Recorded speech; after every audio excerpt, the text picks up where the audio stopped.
Just first of all, often I'm asked to give an account of what the private sector feels and believes, and just to put it so no misunderstandings, Baltic Development Forum is a multi-stakeholder platform where we have members from the private sectors. We do indeed have shipping companies, we have banks, we have industrial companies, but cities and regions and many others. But will gladly try to give an idea of how the private sector looks at this issue. And perhaps I could start by telling a little story that I had when a little situation that I experienced when I joined Baltic Development Forum some 6 years ago. We organized also a purely Danish conference, saying that we need to mobilize also the Danish stakeholders to be involved in cooperation and integration and all this.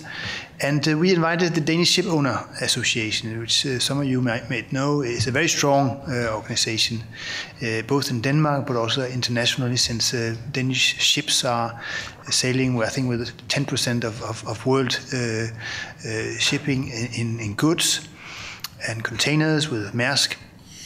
And we had this gentleman coming and saying, basically the Baltic Sea region was not interesting at all. So that was a little sad to be inviting such a person to one of the first conferences you're organizing. He's saying that we don't like regional regimes, regional ways of organizing. We have to do this on a global level through the International Maritime Organization. If we have a regional solution, it will be an obstacle to our competitiveness, and we will lose markets, and we will lose especially to Asia and to others who can be sailing and shipping much cheaper than we can. So that's it.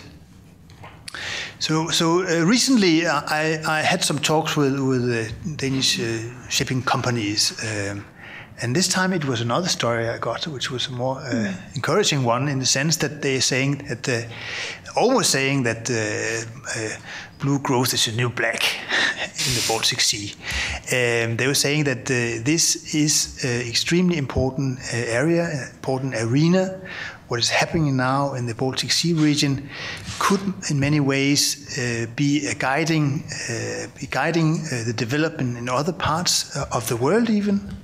And the reason for this being that they have now, through HELCOM and through the pressure through HELCOM also to the IMO, there has been certain emission reduction regimes, special regimes that we have in the Baltic Sea region, where we have to reduce emissions from ships, so-called NOx and SOx emissions. And I think this pressure that we have seen through the environmental concern, which we all know in the Baltic Sea region is huge, and perhaps one of the main drivers for the huge level of cooperation we have seen over the recent years, that's the environmental concern. We now see that this is putting the industry on pressure. We're seeing that the shipping, I think, is the main driver for what we are seeing in blue growth. I think we need, in some sense, a flagship in its very essence to be spearheading this blue growth concept, which, as we have heard, is a lot of different things. But I think we have to recognize that shipping is indeed and ship building and all the equipments around ships is the main driver at the moment. And I think we should take this opportunity that we're seeing now to unfold it fully. And I think that on the conference that you were mentioning on the 3rd of October, we did see that there is an interest. There is an interest because they are now seeing there's a chance to be front runners and to introduce environmental systems and emission reduction systems that others will have to do at a later stage. That there's a first mover possibility. But we also see an industry that is looking for innovation, that's looking for financing, and which is really now reaching out because there is this challenge. And we know that transport in the Baltic Sea region is extremely important. We have small markets, we have very long distances to major markets in Europe, so this is of concern.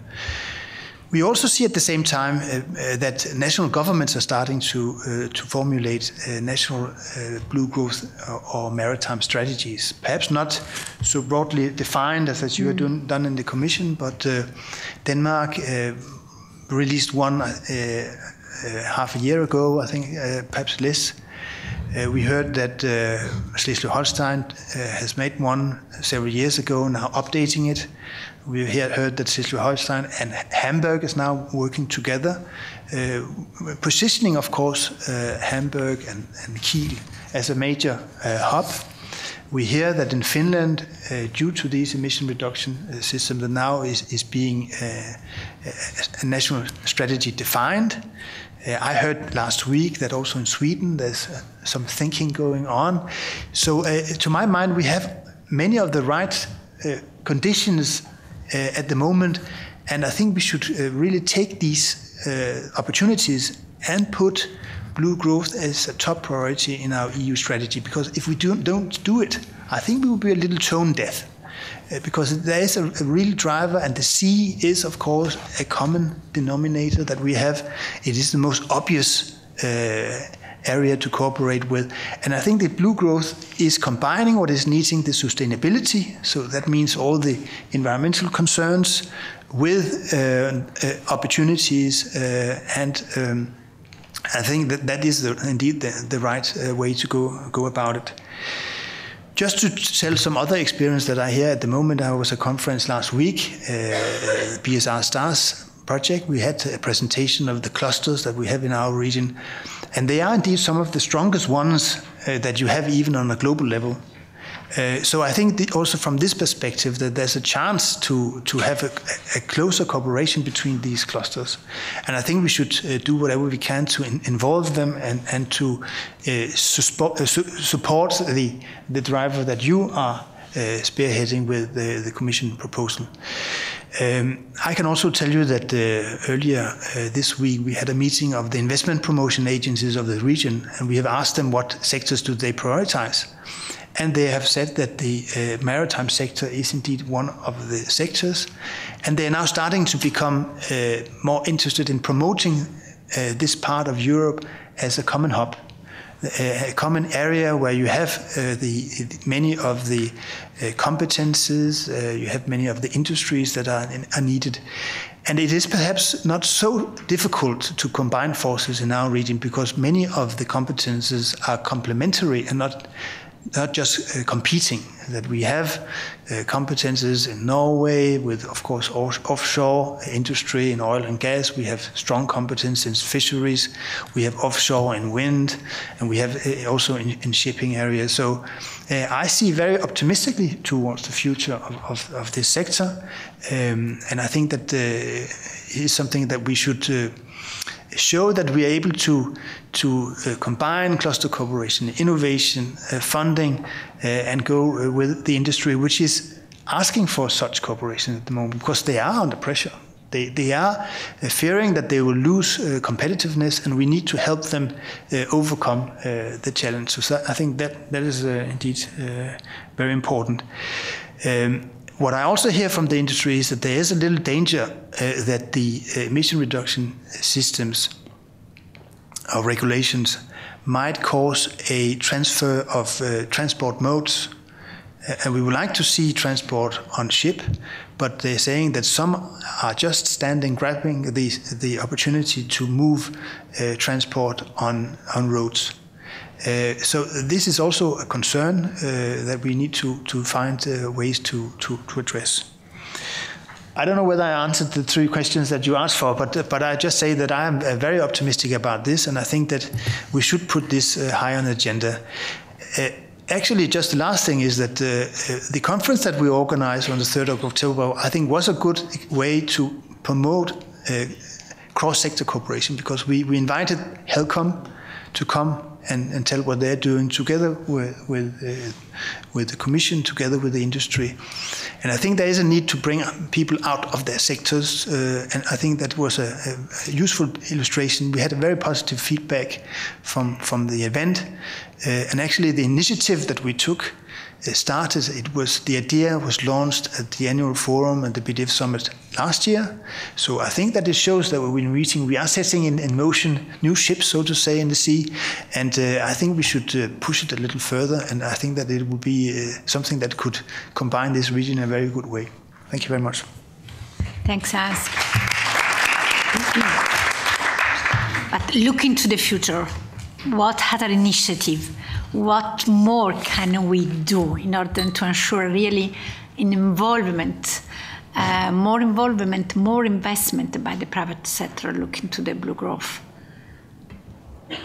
As I said, one of the companies that we talked with said that they had to invest 50 million euro, and they were doing it now to live up to these new environmental standards.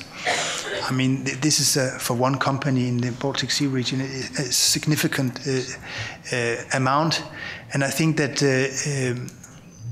I mean they are now participating in a lot of regional events. That's because they want to find solutions. They want to find partners. The most recent technological and the best technologies. Partnerships with clusters. So I think that what we are doing now is good. I mean, we cannot say to industry what to do, but we can just encourage. And I think that the dialogue with the private sector is extremely important, and they are willing to have this dialogue. So I think that's a good sign. Precisely what to do to push it further, I think that what you're proposing, basically, the Commission, is a good framework. I think that they also sense that in Brussels things are moving, and hopefully there are also some funds will be not for state aid, of course, but for cluster cooperation, for innovation and for research and development, things like that.